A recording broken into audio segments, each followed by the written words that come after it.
بسم الله الرحمن الرحيم به نستعين والصلاة والسلام على رسوله الكريم محمد وعلى آله وصحبه أجمعين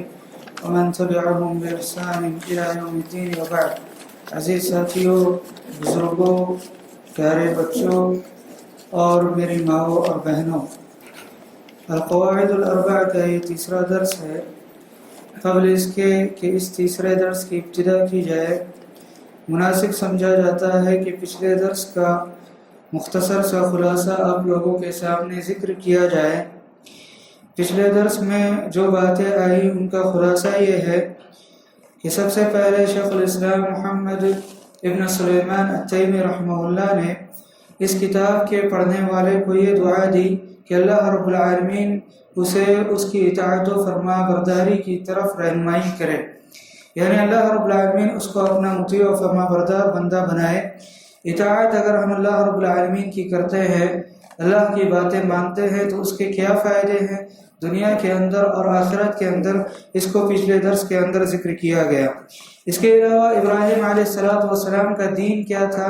حنیفیت کسے کہتے ہیں، اس کو بھی پچھلے درس کے اندر ذکر کیا گیا۔ اور یہ بات بھی آئی کہ اللہ رب العالمین نے انسانوں اور جناتوں کو صرف اور صرف اسی کی عبادت کے لیے پیدا کیا۔ اس کے علاوہ یہ بات بھی آئی کہ عبادت کے اندر توحید کا ہونا اور اخلاص کا ہونا ضروری ہے۔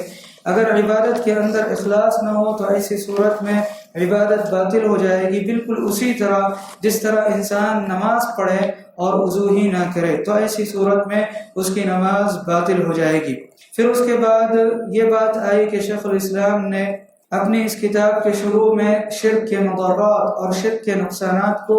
ذکر کیا۔ شرک کا پہلا بہت بڑا نقصان یہ ہے کہ اگر انسان کوئی عبادت کرتا ہے اور اس عبادت کے اندر شرک ہوتا ہے تو ایسی صورت میں وہ عبادت باطل ہو جاتی ہے۔ پچھلے درس کے اندر یہ مثال بھی دی گئی کہ اگر کوئی حج کرتا ہے اور حج میں قربانی ضروری ہے، حج تمتع کے اندر قربانی ضروری ہے، اگر کوئی اللہ کے نام پر نہیں بلکہ کسی اور کے نام پر قربانی کرتا ہے تو اس کا پورا حج باطل ہو جائے گا۔ یہ شرک کا پہلا بہت بڑا نقصان ہے کہ انسان اگر کوئی عمل کرتا ہے، پیسہ خرچ کرتا ہے یا اپنی طاقت خرچ کرتا ہے یا وقت دیتا ہے، لیکن اس کے اندر وہ شرک کرتا ہے اللہ رب العالمین کے ساتھ، کسی اور کے لیے بھی عبادت کرتا ہے، تو ایسی صورت میں اس کی وہ عبادت اور اس کی وہ محنت رائگاں ہوتی ہے اور برباد ہو جاتی ہے۔ دوسرا شرک کا بہت بڑا نقصان جو پچھلے درس کے اندر ذکر کیا گیا وہ یہ کہ اگر کوئی انسان عبادتیں کرتا ہے 60 سال تک بھی اگر وہ اللہ رب العالمین کی عبادت کرے لیکن اس کے دل کے اندر شرک ہے، شرک کی گندگی اور شرک کی غلاظت اس کے دل کے اندر ہے، تو ایسی صورت میں اس کی عبادت قابل قبول نہیں ہے۔ یہ بات بھی آئی کہ عبداللہ ابن جدعان جو ایک بہت بڑے سوشل ورکر تھے اور جن کی بہت زیادہ نیکیاں تھی، لیکن چونکہ انہوں نے اسلام نہیں لایا اور انہوں نے اللہ کے علاوہ لوگوں کو اس کی عبادت کے اندر شریک ٹھہرایا، اس بنیاد پر اللہ کے نبی علیہ السلام نے ان کے متعلق یہ فیصلہ فرمایا کہ هو فی النار، وہ جہنم کے اندر ہے۔ یہ شرک کے دو بڑے نقصان کو پچھلے درس کے اندر ذکر کیا گیا۔ قبل اس کے کہ شیخ الاسلام نے جو باتیں آج کے اس درس میں کہی ہے ان باتوں کو میں آپ لوگوں کے سامنے پڑھوں، ان کی عبارت کو، ان کے الفاظ کو آپ لوگوں کے سامنے رکھوں، پھر اس کا ٹرانسلیشن کروں۔ قبل اس کے کہ ایسا کروں مناسب سمجھتا ہوں کہ شرک کے اور جو دو نقصان شیخ الاسلام نے بیان کیے ہیں اس کو مختصر سے انداز میں آپ لوگوں کے سامنے رکھوں۔ تیسرا نقصان جو شرک کا ہے، بہت بڑا نقصان ہے، وہ یہ کہ اگر کسی کی وفات شرک پر ہو جاتی ہے، اگر کسی کی وفات، کسی کی موت شرک پر ہو جاتی ہے، شرک اکبر پر ہو جاتی ہے،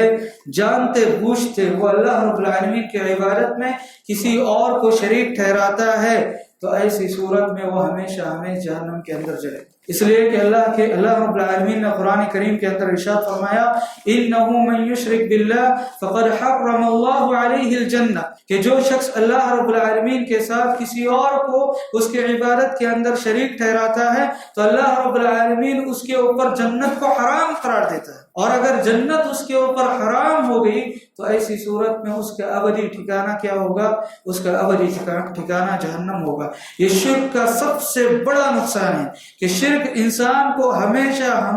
کے لیے جہنم کے اندر دھکیل دیتا ہے۔ اللہ رب العالمین ہمیں شرک کی گندگی سے بچائے۔ شرک کا چوتھا بہت بڑا نقصان یہ بھی ہے کہ اللہ رب العالمین شرک اکبر کو کبھی معاف نہیں کرے گا۔ اللہ رب العالمین نے قرآن کریم کے اندر ارشاد فرمایا ان اللہ لا یغفر ان یشرک بہ ویغفر ما دون ذلک لمن یشاء، کہ اللہ رب العالمین اس بات کو معاف نہیں کرے گا کہ اس کے ساتھ عبادت میں کسی اور کو شریک کیا جائے، ویغفر ما دون ذلک لمن یشاء، اور شرک کے علاوہ جتنے گناہ ہیں اللہ رب العالمین اسے معاف کرے گا۔ انسان کی موت اگر شرک پر ہوتی ہے تو اللہ رب العالمین اس کو کبھی معاف نہیں کرے گا۔ بعض لوگ یہ سمجھتے ہیں کہ اگر کوئی شخص شرک کرتا ہے، درگاہوں پر چادریں چڑھاتا ہے، یا اللہ رب العالمین کے علاوہ کسی اور کے لیے ذبیحہ ذبح کرتا ہے، کسی اور کے لیے نمازیں پڑھتا ہے، کسی اور کے لیے سجدہ کرتا ہے، انسان شرک کرتا ہے، لیکن اگر توبہ کر لیتا ہے تو وہ بھی ہمیشہ ہمیں جہنم میں جائے گا۔ بعض لوگ ایسا سمجھتے ہیں، میرے بھائیو ایسی بات نہیں ہے، بلکہ اللہ رب العالمین نے قرآن کریم کے اندر ارشاد فرمایا کہ قل یا عبادی الذین اسرفوا علی انفسہم لا تقنطوا من رحمت اللہ۔ اے نبی کریم صلی اللہ علیہ وسلم آپ کہہ دیجئے کہ اے میرے وہ بندو جنہوں نے اپنے آپ پر ظلم کیا، گناہ کرتے کرتے، لا تقنطوا من رحمت اللہ، اللہ رب العالمین کی رحمت سے مایوس نہ ہو، ان اللہ یغفر الذنوب جميعا، اللہ رب العالمین تمام گناہوں کو معاف کرے گا، اللہ تعالیٰ شرک کو بھی معاف کرے گا۔ اگر کسی نے 100 قتل کیے ہیں تو اللہ رب العالمین اس کو بھی معاف کرے گا، لیکن شرط کیا ہے؟ شرط یہ ہے کہ انسان موت سے پہلے توبہ کر لے۔ اگر انسان گناہ کرتے جاتا ہے اور توبہ نہیں کرتا ہے تو اللہ رب العالمین چاہے تو قیامت کے دن اس کا مواخذہ کرے، اور اگر انسان شرک کرتے جاتا ہے جانتے بوجھتے وہ اللہ رب العالمین کی عبادت میں کسی اور کو شریک ٹھہراتا ہے، اسی حال میں اگر وہ مر جاتا ہے تو ایسی صورت میں اللہ رب العالمین اس کو معاف نہیں کرے گا۔ لیکن اگر کوئی توبہ کرتا ہے، مرنے سے پہلے توبہ کرتا ہے، چاہے شرک سے وہ توبہ کرے یا قتل سے، زنا سے، چوری وغیرہ سے وہ توبہ کرے، تو اللہ رب العالمین اس کو بھی معاف کرے گا۔ تو شیخ الاسلام محمد بن سلیمان التیمی رحمہ اللہ نے شرک کے 4 بڑے نقصان بتلائے ہیں۔ اب میں شیخ الاسلام محمد بن سلیمان التیمی رحمہ اللہ کی جو عبارت ہے، جو ان کے الفاظ ہیں، اس کو آپ لوگوں کے سامنے رکھتا ہوں اور اپنے درس کا اختتام کرتا ہوں۔ شیخ الاسلام فرماتے ہیں کہ جب تم نے جان لیا کہ اللہ رب العالمین نے تمہیں اس کی عبادت کے لیے پیدا کیا ہے تو تمہیں یہ جان لینا چاہیے کہ عبادت کو عبادت اسی وقت کہے گے جب اس کے اندر اخلاص ہوگا، بالکل اسی طرح جس طرح کہ نماز کو نماز اس وقت کہے گے جب نماز وضو کر کے پڑھی جائے گی۔ پھر اس کے بعد فرمایا کہ اگر عبادت کے اندر شرک داخل ہوگا تو وہ عبادت کو فاسد کر دے گا، باطل کر دے گا، بالکل اسی طرح جس طرح انسان نماز پڑھتا ہے اور نماز پڑھتے پڑھتے اس کی وضو ٹوٹ جاتی ہے تو ایسی صورت میں اس کی نماز باطل ہو جائے گی۔ پھر اس کے بعد فرمایا کہ جب تم نے یہ جان لیا کہ شرک اگر عبادت کے اندر داخل ہو جائے تو وہ اس عبادت کو باطل کر دیتا ہے، اور اسی طرح شرک سارے اعمال کو باطل قرار دیتا ہے۔ شرک کا بہت بڑا نقصان یہ بھی ہے کہ شرک انسان نے جتنے بھی نیک کام کیے ہیں، اگر شرک ہی پر انسان کی وفات ہوتی ہے تو اس کے یہ سارے اعمال باطل ہو جاتے ہیں، حتیٰ کہ اللہ رب العالمین نے نبی کریم صلی اللہ علیہ وسلم کو مخاطب کر کے فرمایا کہ لئن اشرکت لیحبطن عملک، کہ اے نبی کریم صلی اللہ علیہ وسلم اگر آپ بھی شرک کرو گے، اگر آپ بھی اللہ کے علاوہ عبادت میں کسی اور کو شریک ٹھہراؤ گے، لَيَحْبَطَنَّ عَمَلُكَ، تو آپ کے اعمال بھی ضائع ہو جائے گے، آپ کے اعمال بھی برباد ہو جائے گے۔ نبی کریم صلی اللہ علیہ وسلم کی بھی عبادت نہیں کی جائے گی، آدم علیہ السلام کی بھی عبادت نہیں کی جائے گی، عبادت صرف اور صرف اللہ رب العالمین کی جائے گی، اور اللہ رب العالمین کی رضا کی خاطر، اس کی خوشنودی کی خاطر کی جائے گی۔ ہم اور آپ یہ سوچتے ہوگے کہ شرک اتنا بڑا گناہ کیسے ہے؟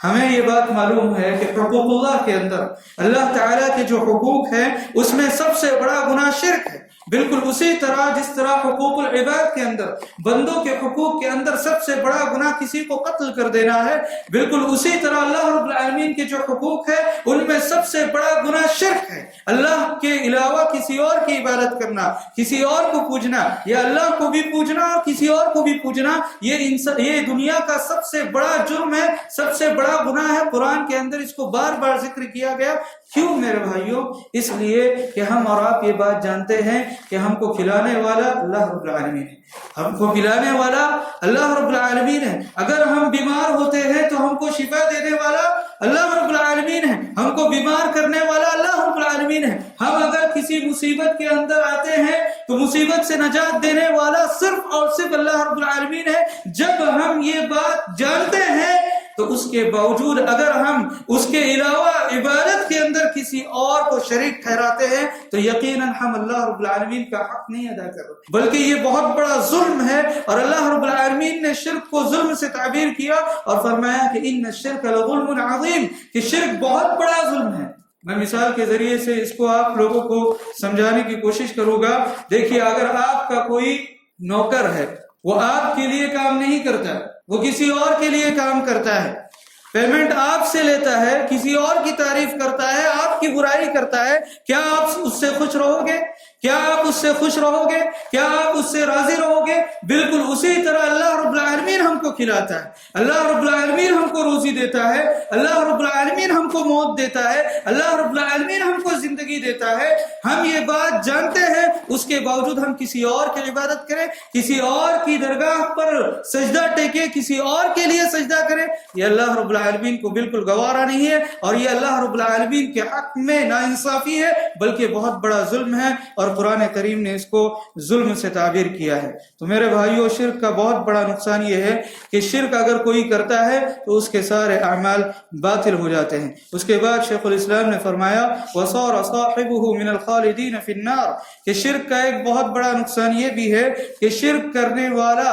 شرک جو ہے، شرک کرنے والے کو ہمیشہ کے لیے جہنم کے اندر داخل کر دیتا ہے۔ شیخ الاسلام فرماتے ہیں کہ جب تم نے یہ بات جان لی، عرفت ان اہم ما علیک معرفت ذلک، جب تم نے یہ بات جان لی کہ شرک کے یہ 4 بڑے بڑے نقصانات ہیں، تو تمہیں یہ بات معلوم ہو گئی ہوگی کہ شرک کی معرفت، شرک کو آئیڈینٹیفائی کرنا کتنا زیادہ ضروری ہے ہمارے لیے۔ اس لیے کہ عبداللہ ابن عباس رضی اللہ عنہ فرماتے ہیں الشرک اخفى من دبیب النمل على صفات سوداء في ظلمة الليل، انہوں نے فرمایا کہ شرک بہت زیادہ خفیف ہے، شرک بہت زیادہ ہلکی چیز ہے، اور یہ ہمارے دل کے اندر کس طرح داخل ہو جائے، ہماری عبادتوں کے اندر کس طرح داخل ہو جائے، اس کا ہم اندازہ نہیں لگا سکتے۔ شرک جو ہے وہ کالی رات میں کالے پتھر پر جو چوٹی رینگتی ہے، اس رینگنے کی جو آواز ہوتی ہے اس سے زیادہ خفیف ہے۔ اس آواز کو ہم سن نہیں سکتے، اس آواز کو اللہ رب العالمین سنتا ہے۔ اس سے بھی زیادہ خفی یہ شرک ہے، ہمارے دل کے اندر کس طرح داخل ہو جائے میرے بھائیو، اس کی کوئی گارنٹی نہیں ہے۔ انسان نماز پڑھتا ہے اور نماز پڑھتے پڑھتے شیطان آ جاتا ہے اور شیطان اس کو بہکا دیتا ہے کہ فلاں شخص دیکھ رہا ہے، نماز کو اچھی بنا، وہ اس کے لیے نماز پڑھنے لگتا ہے۔ یہ میرے بھائیو شرک ہے، لیکن یہ شرک اصغر ہے، یہ شرک اصغر ہے۔ اللہ رب العالمین چاہے تو اس کو معاف کر دے۔ شرک اکبر کو، جو بڑا شرک ہے، انسان اگر کسی بابا کے لیے، کسی بزرگ کے لیے سجدہ کرے، کسی بزرگ کی عبادت کرے، کسی مورتی کی پوجا کرے، اس کی عبادت کرے، اس کے لیے سجدہ کرے، تو یہ شرک اکبر ہے، اور اس کو اللہ رب العالمین کبھی بھی معاف نہیں کرے گا۔ شیخ الاسلام فرماتے ہیں کہ جب تم نے یہ جان لیا کہ شرک کے یہ نقصانات ہے، تو تمہیں شرک کی اہمیت کا اندازہ ہو گیا ہوگا۔ اس کے بعد فرماتے ہیں کہ لعل اللہ ان یخلصک من هذه الشبکۃ وهي الشرک باللہ، کہ شاید کہ اللہ رب العالمین تمہیں اس جال سے نجات دلا دے، اور وہ اللہ رب العالمین کے علاوہ اس کی عبادت میں کسی اور کو شریک ٹھہرانا ہے. الذی قال اللہ تعالی فی، جس کے بارے میں اللہ رب العالمین نے قرآن کریم کے اندر ارشاد فرمایا ان اللہ لا یغفر ان یشرک بہ ویغفر ما دون ذلک لمن یشاء، کہ اللہ رب العالمین شرک کو معاف نہیں کرے گا اور شرک کے علاوہ جتنے بھی گناہ ہیں اللہ رب العالمین ان تمام گناہوں کو معاف کرے گا. اس کے بعد فرماتے ہیں کہ وذلک بمعرفت اربع قواعد ذکرہ اللہ تعالی فی کتابہ، اور شرک کی معرفت کیسے ہوگی، شرک کو کیسے ہم جانیں گے کہ شرک ہماری زندگی میں کیسے داخل ہوتا ہے، یہ ان 4 قاعدوں کے ذریعے سے اس کی معرفت کی جائے گی، اسے جانا جائے گا، جن کو اللہ رب العالمین نے اپنی کتاب میں یعنی قرآن کریم کے اندر ذکر کیا ہے. یہ 4 قاعدے جو شیخ الاسلام محمد بن سلیمان التیمی رحمہ اللہ بیان کرتے ہیں اور انہوں نے ذکر کیا ہے اپنی کتابوں کے اندر، اس کا مصدر کیا ہے، اس کا مصدر قرآن کریم ہے. ان 4 قاعدوں کو قرآن کریم کے اندر ذکر کیا گیا ہے. اللہ رب العالمین سے دعا ہے کہ اللہ رب العالمین ہمیں ہر قسم کے شرک سے بچائے. اللہ رب العالمین ہمیں شرک اکبر سے بھی اور تمام مسلمانوں کو شرک اکبر سے محفوظ رکھے، اور اللہ رب العالمین ہمیں شرک اصغر سے بھی بچائے. آمین. وصلی اللہ تعالی علی نبینا محمد وعلی آلہ وصحبہ وسلم.